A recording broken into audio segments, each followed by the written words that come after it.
Welcome to Psychologist Talks. In today's episode, we're going to talk a little bit about attention deficit hyperactivity disorder, aka ADHD. First and foremost, just want to go through a quick nomenclature note.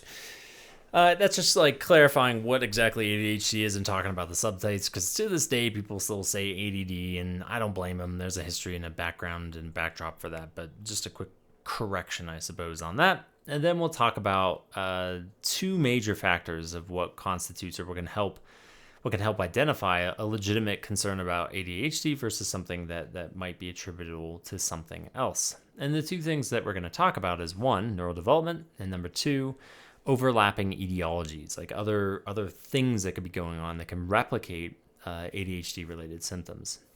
Now, quick sidebar. Or not really sidebar, I guess side note here is you're going to hear me talk more from an inattentive lens, which we'll get into in a minute, than a hyperactive behavioral stuff. I'll try to pepper that stuff in as much as possible. I think mainly because most of the concerns when people come to me as adults asking about ADHD, it's more focused on like the attention memory component and less on like hyperactivity and impulsivity. So you'll hear me, again, speak more to that, but I'll try to weave in the behavioral stuff as well. So first, from a nomenclature standpoint, just understand ADHD, attention deficit hyperactivity disorder, constitutes all forms of ADHD. It's an all-encompassing term. So this whole notion of I have ADD, attention deficit disorder, is an outdated term. There's no harm in doing it, and I'm not trying to shame you if you do that. But just to be very clear, it's ADHD, and then there's three subtypes. The three subtypes, kind of what I was just alluding to earlier, there's predominantly inattentive, there is predominantly hyperactive impulsive, and then there is a combined type, a little mixture of both. So do note, if somebody says they have ADHD, it doesn't tell you everything. You'd actually want to know, like, what subtypes are we talking? And this whole ADD notion, I think, was just a vestige of the past, something that we used to call it. But, over the last several decades, I think it's been a while. We just reframed it, put it all under one caption, and we just specify the subtype thereafter. So let's talk about what is ADHD. Like most of these diagnostic series, I'm not going to go into the diagnostic criteria. I'm well aware everybody has Google and everybody can look this stuff up. I'm going to more talk about the things that really qualify ADHD versus something else. So neurodevelopment and the overlapping symptoms. Let's go through neurodevelopment first. First, from an educational standpoint, understand that neurodevelopment represents a complex unfolding of our central nervous system, particularly our brain and how our brain operates and functions. We have created human-made labels, and these are human-made labels to describe a process of neurodevelopment that typically is similar amongst people with these problems. But do note that neurodevelopment is not that clean. So anything I'm about to say today is still going to be stereotyping to a certain degree, because I can line up 10 people with the same neurodevelopmental condition, including ADHD, and it's going to look different both on severity, types of symptoms as well. But we organize around central symptoms. And so for ADHD, there is that inattentive component and or a behavioral dysregulation component, impulsivity, and hyperactivity. But for a neurodevelopmental condition to be a neurodevelopmental condition, guess what? It is not something that happens by proxy, not by proxy, by it's not happening because of the environment. It's not something like you ate something wrong or you were exposed to something when you were younger and so you developed ADHD. The idea is genetically it's gonna happen. Now the environment can modulate the degree of expression of the concern, and we'll go into this in a minute of why the environment really helps us identify this problem. Or if you want to put it differently, why the environment is often,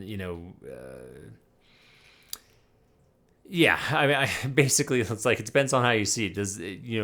Could some people with ADHD talk about it would be nice if the environment wasn't so aversive to the way my brain operates, basically. So it depends on how you see it. So the environment helps illuminate these concerns, or you could see it as, gosh, I wish the environment was more friendly to some of these individuals so they'd have less of a problem. Anyway, I digress. But it's going to happen no matter what. Doesn't matter what your parents are like, to some degree it's going to happen because that's the way your biology is going to unfold. But the environment can shape it. But, when we're talking about neurodevelopmental histories, this stuff needs to be coming up pretty early on. Now, the more severe cases you might notice at a pretty young age, and most typically you're going to see like behavioral hyperactivity and impulsive stuff with the real young kiddos because there's not enough structure or demand cognitively to really see the inattentive stuff. So usually you're not going to get diagnoses at a really young age unless there is something drastic going on. If there's something drastic going on, you also need to be paying attention and asking, is there anything else in the environment going on that could be replicating this? Trauma is usually a big one. But more typically, you're going to see this start to come up around the school age. Why? Well, it adds a lot of demands to kids. This is like I said, blessing or curse. Sometimes schooling could be done a little bit differently. They could be friendlier to individuals with ADHD, but conversely, it also demands structure and it demands sort of attention and dutiful motivation towards something that is not quite replicated before school age. And so this is typically when things start to come up. Elementary school is often a first marker when there's a lot of hyperactive, impulsive behavior, more than your typical kid, because kids are allowed to be energetic and a little bit wild, but like off the wall, driven by a motor wild.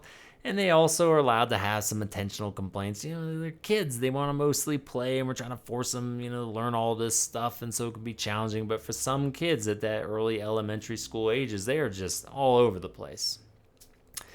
Now, do note, when we're talking about this, like schooling as really highlighting it, it shouldn't be absent in other environments. It needs to be omnipresent, always present. It can vary to the degree because home life should not mirror and mimic school life, but there should be some component of it, and really good interviewers will kind of individualize the questions for what you might see at home versus what you might see at school, and as we get older, what you might see at work. But that's usually when you start to see it.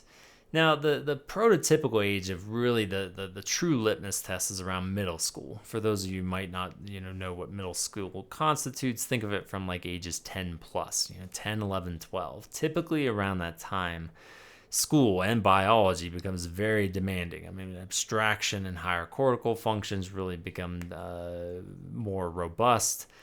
School is demanding not just like one classroom and all the subjects are taught, within a certain time. Like they're switching between schools. You got different books for different things. You got all these different homework assignments. The executive function loading is way higher. Not to mention you've got all these social demands and these interests and identity development. And it can, all of those things colliding is very chaotic for kids in general. But someone who has ADHD, right? There's an extra heavy load that's going on here, and it can be really, really challenging for them. And this is a really critical time. And often when you will start to see like, oh, there it is. And then in hindsight, you can go, there were some early warning signs, but it didn't quite get so bad till boom. These demands got really, tenfold, really significant. So that's a sort of neurodevelopmental history. So if I'm assessing an adult, I'm going through all of somebody's history. Because if that's not there, if some iteration of that trajectory is not there, it's not ADHD. It's something else. And people will often miss this. They'll think, well, I have all these problems, but I was fine up until I was 16, or I was fine up until I was 20. Well, that's not ADHD. And a little caveat, there can be these circumstances where, so high functioning that they kind of skirted under the radar, and then just something happened to come up. And then in retrospect, you notice there were these more subtle signs and trends. But if truly they're absent of significant problems at a younger age, we're not talking about ADHD anymore. So if you are considering like, well, maybe you have ADHD, it's the first question to ask yourself to make sure that you're not missing some other challenge that you need to tend to. Is like, is there a neurodevelopmental history for this? Because that's the nature of the condition. There was no escaping this. It was going to happen one way or another. Once again, the degree of expression can vary, but it was going to happen one way or another, and it's going to happen early on in development because that's the brain is maturing. And as it matures and then interacts with a complicated environment, fireworks start to go off. So that's number one, neurodevelopment. Number two is overlapping symptoms. So, it overlaps with what I just said, neurodevelopment, also in contrast to what else is going on. But especially in adulthood, there's all sorts of things that could be going on that could be replicating these symptoms. childhood and adolescence and adulthood all, the ones to me that are the primary culprits are usually depression, anxiety, and trauma. Now, depression is a little bit of an interesting one because usually when people come in describing and are concerned about an ADHD process, they're talking about kind of an intrusive, disorganized experience, whereas folks with depression are typically going to talk about a slowing, kind of a molasses-like experience. So the inattention is there, but it's not about a busyness. It's more about just kind of a lack of activation. There's just like, the Eeyore-ish, just kind of things barely getting in and get stuck within oneself, highly internal, so the external world is being protected against, and it can create inattention issues and thereby memory issues. More often than not, you can easily differentiate this from like depressive dips where the problems are more relegated or around the vicinity of that depressive episode. But people who are chronically depressed can complain of this sort of thing. To a certain degree, when I look back to my past, I think my memory was not always the greatest because of depression, and I wasn't always like highly tuned into class because it was a more down day and it just wasn't as motivated. I wasn't into it as much, and that can lead to attentional problems. But again, most typically is not necessarily the complaint that people are coming in with. More often than not, it's anxiety and trauma, and that's because there's this activation component to it. There's an overwhelming feeling to it. Like I'm trying to, but it's so busy and it's so chaotic that I cannot focus, I cannot attend, and I'm having memory problems and performance problems vicariously. By proxy, I'm having performance problems. Now, once again, if there's just a miniature episode of anxiety or it's just immediately follows a trauma, we can expect to a certain degree impaired focus and attention. And then as the anxiety condition, the trigger, whatever goes away, or people are healing through whatever trauma or adversity it was, ta-da, right? There's a recovery of ability. But what happens is the main differential. What happens when the anxiety is protracted and frequent and incessant, and or there's a significant history of trauma, especially childhood trauma? Because think about it. If it's severe and significant, usually it's starting at a young age, and especially if the trauma is happening at a young age, and that's happening when ADHD would be typically being expressed and noticed more. That's where you get this like ball of yarn that's just kind of really hard to untangle. What's really challenging in these cases, people are like, well, it's not just, they'll think, well, I'm not constantly having panic attacks, or I'm not constantly like consciously triggered or whatever it might be. But the reality is those of us who are very chronically anxious or are in this sort of like constant fight or flight adaptively because bad things have happened to us, we habituate to a baseline of anxiety. I still consider myself far more a depressed person than an anxious person, but my social anxiety was out of control, and my hyper awareness and hyper attunement to the world, sometimes I wonder about why I am that way, but I digress. I am always on edge to a certain degree. It is very hard to ground myself because this constant activation has me compartmentalizing things more than perhaps the average Joe might. And there's an anxious component to that. Superpower in some ways. I'm constantly like, noticing everything. But there's a taxing effect on that can separate myself from really dutiful attention and focus on detail. And if I get too stressed, my focus really is impaired, and my memory can be impaired thereafter. And I won't consciously be aware of that all the time. It might take me a week or a month, and then looking back and go, ooh, I was not at the top of my game. And it's taken me many years to really become far more consciously aware of that process, to be like, oh, that's why my memory is so crap as of late. Okay, or that's why I really haven't, I feel like I'm pulled between things. I'm just having a hard time focusing and completing things. But someone who's newer to that or doesn't have that sort of insight or ability to observe will very rightfully be like, do I have ADHD? Because I just can't focus, and there's no way. I'm not like freaking out anxious over here all the time. So there's got to be something else going on in addition to this, to which I would say maybe they can be comorbid. They absolutely can, but there can also be cases where there's a dominant anxiety experience, and that the accumulation and the consistency along with that accumulation over time wears and wears and wears and tears on people's attentional abilities and focal abilities. You can get some hyperactivity and impulsivity with this. A little bit less so. I mean, you're usually looking at other conditions that could be overlapping more significantly with like hyperactive impulsive behaviors. Again, talking a little bit more from an inattention lens. As we get into adulthood, the amount of things we can worry about are quite exponential, as well as our memory and our brains. Just they aren't as adept as they once were, particularly once we get to kind of our 30s plus. Now we grow in a lot of ways. We have lots of wisdom and lots of things that we become better at, but attention ain't necessarily one of them. It can be, but, in coding and memory and executive functions, I mean, when we do testing, if we were to compare you to like a 20-year-old, the 20-year-old's often going to blow you out of the water. Sorry to say. Now, it doesn't mean they always effortlessly attend and focus, but if they want to, at this younger age, they'll kick my butt, right? They would absolutely kick my butt compared to what I can do nowadays. But there's a lot of things to worry about. Our cognitive processes aren't as efficient. There's a lot of health conditions that come up. So, never mind depression, anxiety, trauma, which can continue to influence us into adulthood.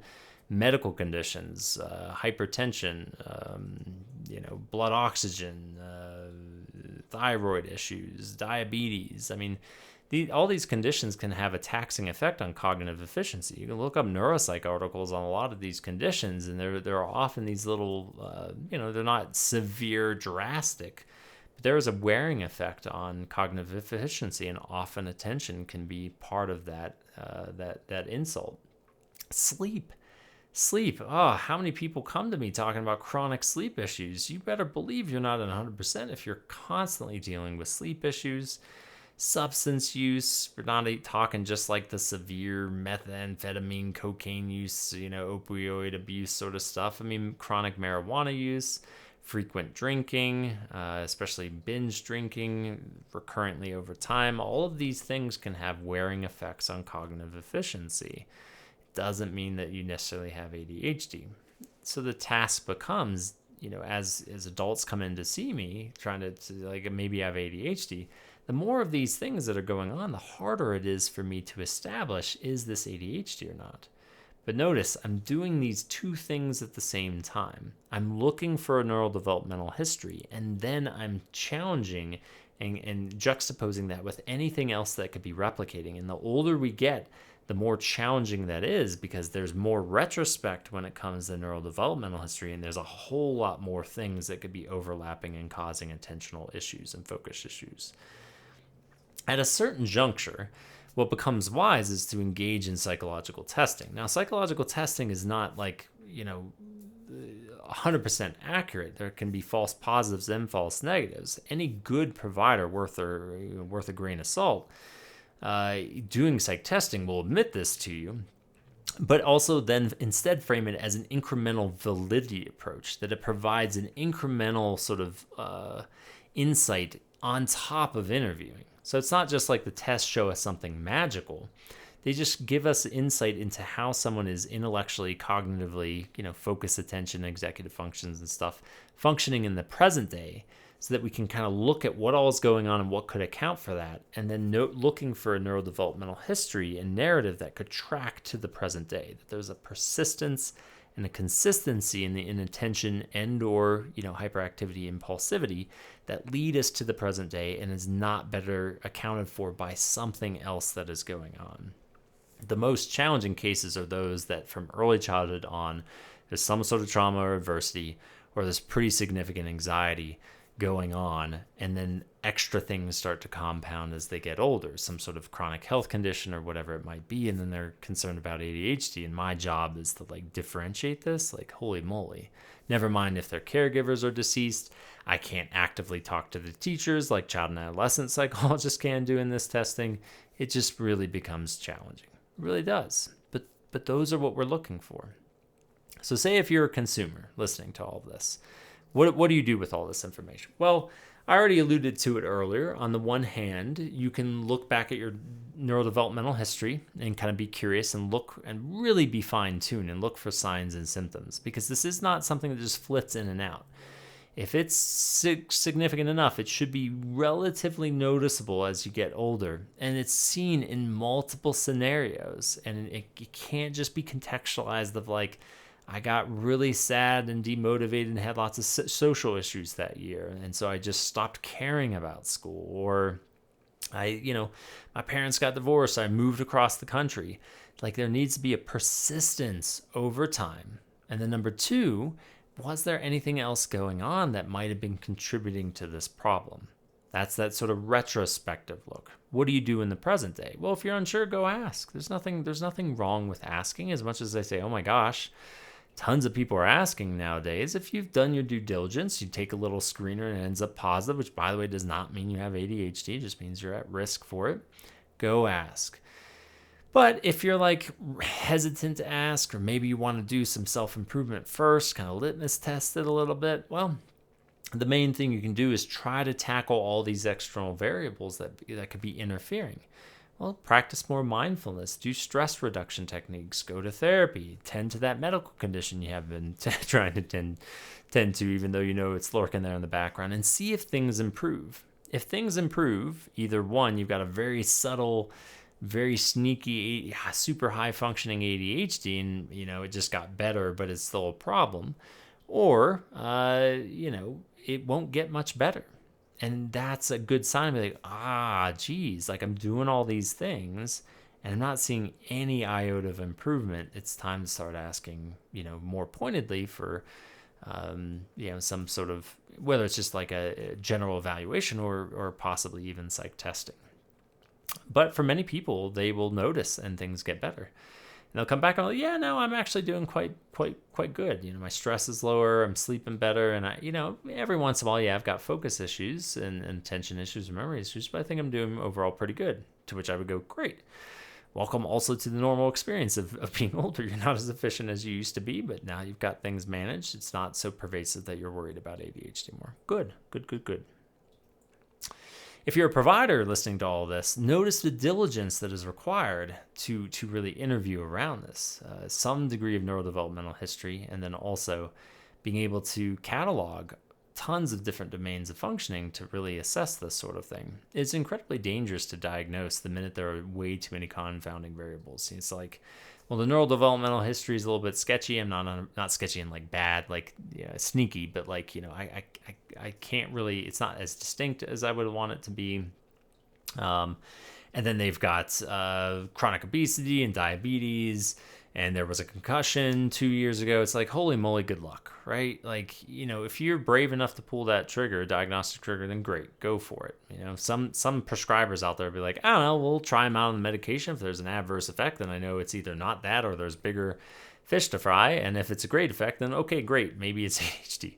A lot of people don't ascribe to that. Let me be very clear, for good reason. But to me, this is where testing will usually come into the fray. What you can do, though, is you can equip yourself on diagnostic interviewing that is friendlier to ADHD assessment. There's lots of them out there. There's like the DIVA, I forget what it stands for. It's a cool little educational resource, even if you don't end up using it as a structured interview for assessing ADHD. Look at the screeners and scrutinize and notice how, that people can say yes, but when you really subjectively go into why they said yes, it might not be the same as ADHD. And so basically just educate yourself so that you can interview more fruitfully and weed out cases that really just have no business with, getting future testing. And or you can catch the ones that are crystal clear.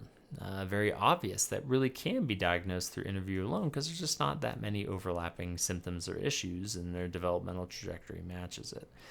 So that's what I always recommend, folks. It's the same recommendation I'll give if I ever get around to doing an episode on autism spectrum. It's like, well, be careful. ADHD is a little bit safer to diagnose. Autism spectrum it's a lot of layers to not diagnose, to diagnose independent of testing. But the gist being, the best thing you can do is educate yourself about neurodevelopment, how to interview around that, and how to suss that out from other symptoms or other conditions. And if you get stuck, refer to testing. Refer to other experts or something like that. But you can at least get that intro and sift a little bit better. I think people find a lot more safety and security in that.